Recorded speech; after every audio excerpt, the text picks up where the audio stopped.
보통 사람을 위한 보통 방송 오니온 믹서입니다. 이번 영상은 키보드 수리에 대한 걸 한번 다뤄볼까 합니다. 뭐 별다르게 대단한 수리는 아니고 키보드에 이제 특정 키가 안 눌린다라는 지인분의 부탁이 있어서 그 관련된 수리를 좀 영상으로 찍어볼까 합니다. 기본적으로 뭐 키보드의 특정 키만 안 눌리는 거기 때문에 크게 패턴이 나갔을 거라는 생각이 들지는 않고요. 패턴이 나간 게 아니라면 어떻게든 수리는 어렵지 않겠죠. 일단 지금 여기에 보이는 게 의뢰받은 키보드 두 개인데 오늘 영상으로는 하나 정도만 찍을 예정입니다.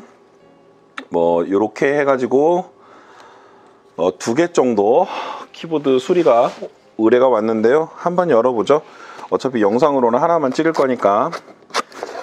원래는 영상을 조금 더 빨리 찍으려고 했는데 그 키 축이 원래 갖고 있던 게 6개밖에 안 되고 이제 수리를 의뢰한 키가 총 9개이기 때문에 이게 맞지 않아서 별도로 이렇게 청축을 주문을 했습니다.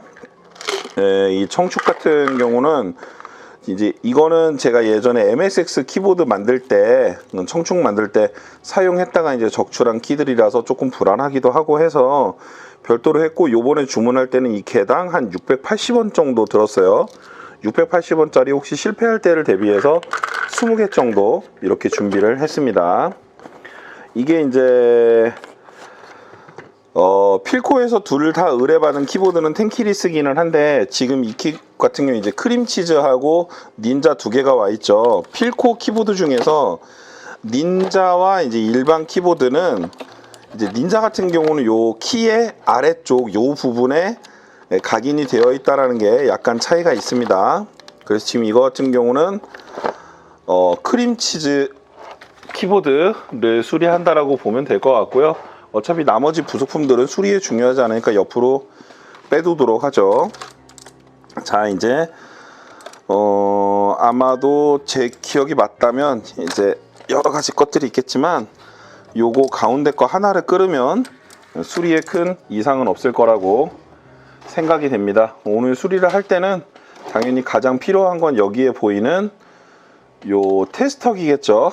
다만 테스터기를 사용을 할 때 오늘은 이제 키축의 두 개를 테스트를 하면서 영상을 보여드릴 거니까 여기에 물려있는 요것들을 적당히 섞어서 쓰도록 하겠습니다. 까만 거는 이 클립으로 대신을 하도록 하고요. 클립형으로, 그리고 빨간 거를 접점형으로 섞어서 사용을 하도록 하겠습니다. 여기서 이렇게 빨간 걸로 사용을 하면 되고, 제 테스트기의 경우는 여기 옆에 있는 옆에 있는 이 부분을 누르면 이제 통전이 되는 걸 확인할 수 있죠. 소리가 이렇게 납니다. 네,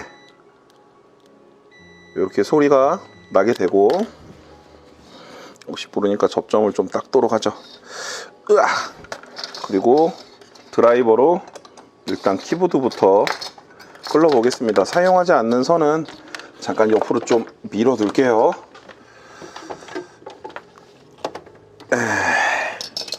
혹시 모르니까 또 정리를 미리 해놔야 나중에 문제가 없겠죠. 선은 이렇게 정리해서 저 같은 경우는 이런 나비 클립으로 이렇게 묶어 놓는 편입니다. 이 정도만 돼도 크게 쓰는 데는 이상이 없으니까 드라이버로 한번 분해를 해주도록 하죠. 자, 요거 같은 경우는 커팅 매트는 좀 되게 편합니다. 이렇게 자석으로 붙는 부분이 있어서 꽤 많이 편한 편이죠. 요거를 뜯으려면은 예전에 스마트폰 분해용으로 사놨던 주걱을 쓰면 될 것 같습니다. 근데 저도 이거 직접 분해해 본 적은 너무 오래돼서 예전에 이제 그 키보드 저거 할 때나 써봤지.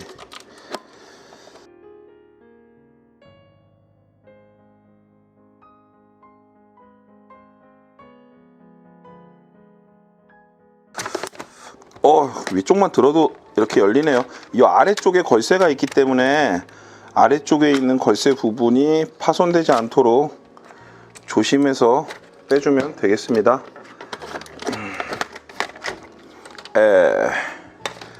요 주걱으로 다 파내기는 했죠. 자, 이제 크림치즈 축 중에서 안 되는 키들을 먼저 들어 올려봐 주도록 하겠습니다. A, G, 그리고 L, N, V 이렇게 5개 키가 확실하게 안 된다라고 한 거죠. 혹시 모르니까 요 옆에 랩탑을 켜서 해당되는 키가 안 되는지 테스트를 한번 해보도록 하겠습니다. 어차피 그 사이에 이 아래판에서도 떼내야 되니까 아래판 쪽도 한번 분리하도록 할까요? 요거는 드라이버 머리가 너무 크기 때문에 베슬 드라이버를 사용하도록 하겠습니다. 베슬 드라이버 플러스 극이 필요하겠네요. 일단 급한 대로 요걸로 한번 해보도록 할까요? 플러스 극 저기 아래쪽에 있네요.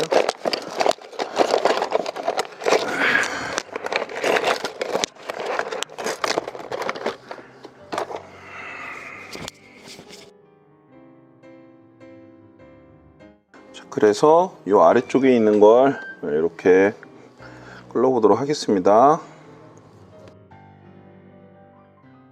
여기 이제 아까 뒤에서 뽑아냈던 그거죠. 그리고 이렇게 뽑아냈고요. 2개의 나사를 끌으면 이렇게 아래쪽에서 분리가 돼서 올라옵니다. 뭐 조금의 먼지가 있지만 먼지 청소하는 과정을 보여드리려는 게 목적은 아니니까요. 여기 이제 USB 케이블이 연결이 되어 있습니다. 이게 필코랑 다른 키보드랑 이 배열이 차이가 조금 있기 때문에 해당되는 부분은 나중에 쓰실 때 주의를 해주시길 바라고요. 여기 뒤에 보시면 여기에도 이렇게 고정 나사들이 있습니다. 이 앞쪽에 있는 플라스틱 판과 나머지들을 고정하는 나사라고 생각이 되는데요. 지금성으로는 뭐 크게 분리할 필요는 없어 보이기는 합니다. 왜냐면 어차피 키축을 갈아서 이렇게 뽑아낸 거기 때문에 크게 신경 쓰지 않아도 될 것 같아요. 자, 이제 USB를 옆쪽에 USB가 있던가? 이게 USB가 맞는지 조금 인식은 되네요. 자, 자고로 타이핑을 하려면 노트패드가 가장 좋겠죠.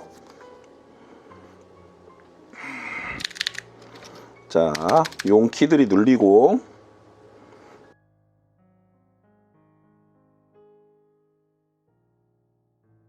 A few moments later. 네, 일단은 뭐 어떻게든 될 것 같기는 합니다. 일단 증상은 필요한 상황인 것 같고요. 일단 자판이 그냥 보기에는 입력이 잘 되는데 이제 간헐적으로 눌렸다 안 눌렸다 하는 증상이 있는 걸 봐서는 경우에 따라서는 뭐 좀 다르지만 일단은 접점 부활제 레벨로 나중에 키 스위치를 살릴 수도 있을 거라는 생각은 드네요. 지금 현재상으로는 뭐 예를 들자면 이런 것들을 한번 보죠. 요게 이제 키보드에 아마 보이실지는 모르겠는데 이쪽에 이제 A라고 적혀 있는 부분이 있습니다. 여기에 키보드 자판 뒤쪽에 해당되는 알파벳이 적혀 있는데 이 알파벳을 기준으로 뭐 간단한 통전 테스트 정도는 한번 해보도록 하죠. 뭐 아마 별로 문제가 없이 될 거라는 느낌이 들기는 합니다. 개인적으로는. 이렇게 해서 밑에 쪽에 키를 누르고 사실은 잘 되기는 해요. 지금 저 테스터기를 이렇게 보면 이렇게 안정적으로 되는 거를 볼 수 있죠. 일단 키 스위치 자체는 나중에 적출을 해도 살릴 수 있다라는 판단 하에 진행을 하는 걸로 하겠습니다. 지금대로라면 나중에 이 키보드 테스트가 끝나도 이렇게 보낸 다음에 증상을 한번 봐야 될 거라는 생각은 듭니다. 오늘은 이 키보드에서 해당되는 키 스위치를 분리해내는 작업에 이 뒷솔더를 사용을 할 거예요.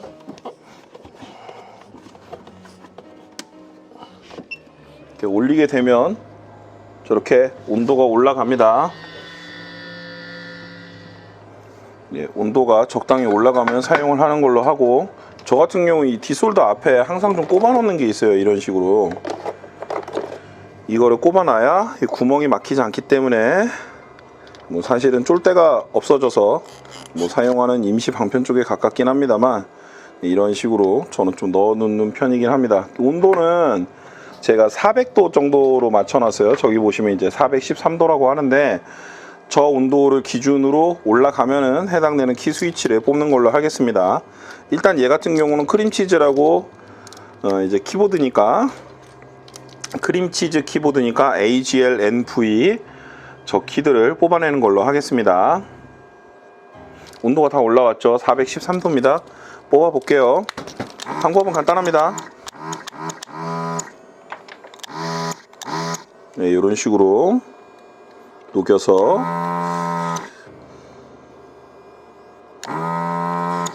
A, 그리고 다음에 G 키죠.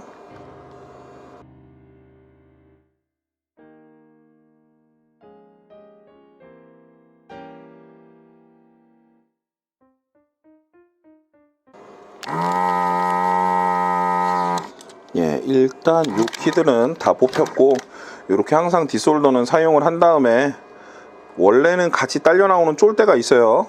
이제 저 같은 경우는 그 쫄대가 현재는 없어진 케이스인데 부러져서, 항상 이 쫄대를 이렇게 꼽아서 똑바로 안쪽까지 막히는지 안 막히는지를 이렇게 해주는 것이 좀 중요합니다. 안 그러면 이걸 오래 못 쓰더라고요. 자, 지금 일단 뭐 안에 왔다 갔다 하면서 납들이 잘 묻어 있는 걸로 판단이 됩니다. 그럼 이렇게 꼽은 상태로 저는 이거를 쿨다운을 시킬 거예요. 뭐 나머지 조금 부족한 부분이 혹시 있게 된다면 걔는 여기 있는 뾱뾱이를 이용해서 처리를 하는 걸로 하겠습니다. 걸어놓고 전원을 끄도록 하죠. 오케이. 자, 그러면은 이 해당되는 키들을 뽑아보도록 합시다. 별다르게 문제가 없다면 키가 뽑혀야겠죠.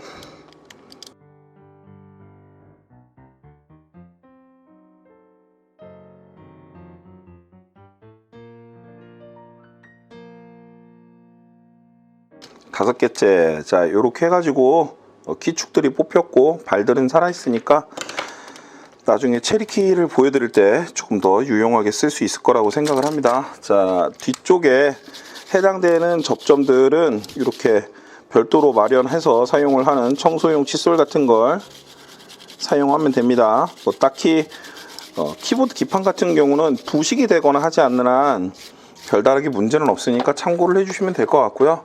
이제 새로 구매를 한 체리키 축을 한번 꼽아 보도록 하죠. 3, 4, 5, 5개. 접점이 위로 2개가 가 있습니다. 접점이 위로 2개가 가 있는 형태로 키를 꼽도록 할게요.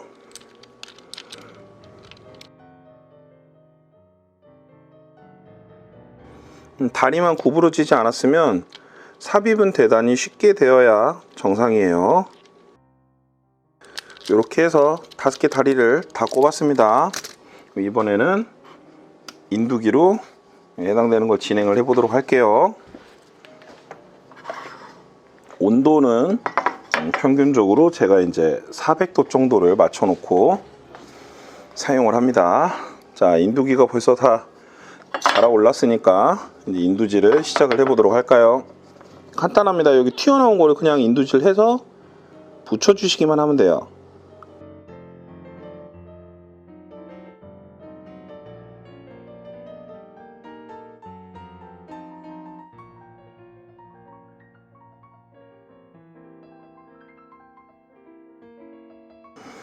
이렇게 교체 자체는 그렇게 어려운 일이 아닙니다. 이게 다 쓰게 된 납은 스펀지 등을 통해서 인도 안에서 깨끗하게 제거를 해주고 인두기를 빼주도록 하죠. 자, 이렇게 하면은 뭐 별다르게 이상이 있어 보이지는 않습니다. 이런 것들은 이제 새로 납땜을 한 건 조금 차이가 있죠. 자, 한번 테스트를 해보도록 할까요? 새로 납땜한 거라서 아마 크게 문제는 없을 거라고 생각이 되지만 뭐 혹시 모르니까. 아, 이거 오히려 선이 꼬여서 그런가?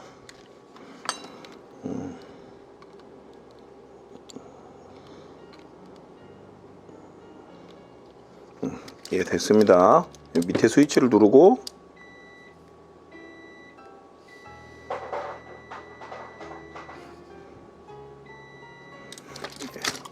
소리가 나는 걸로 봐서 일단 키보드의 뭐 연결 상태나 그런 것들은 별다르게 이상이 없을 거고.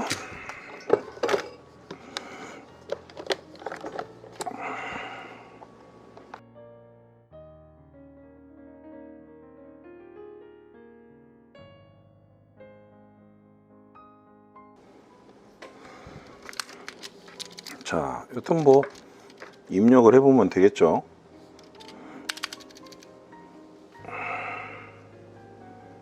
뭘 또 쓸데없게 나왔을까요? A, G, L, V, N. 뭐 일단 스위치 상으로는 이상이 없어 보입니다.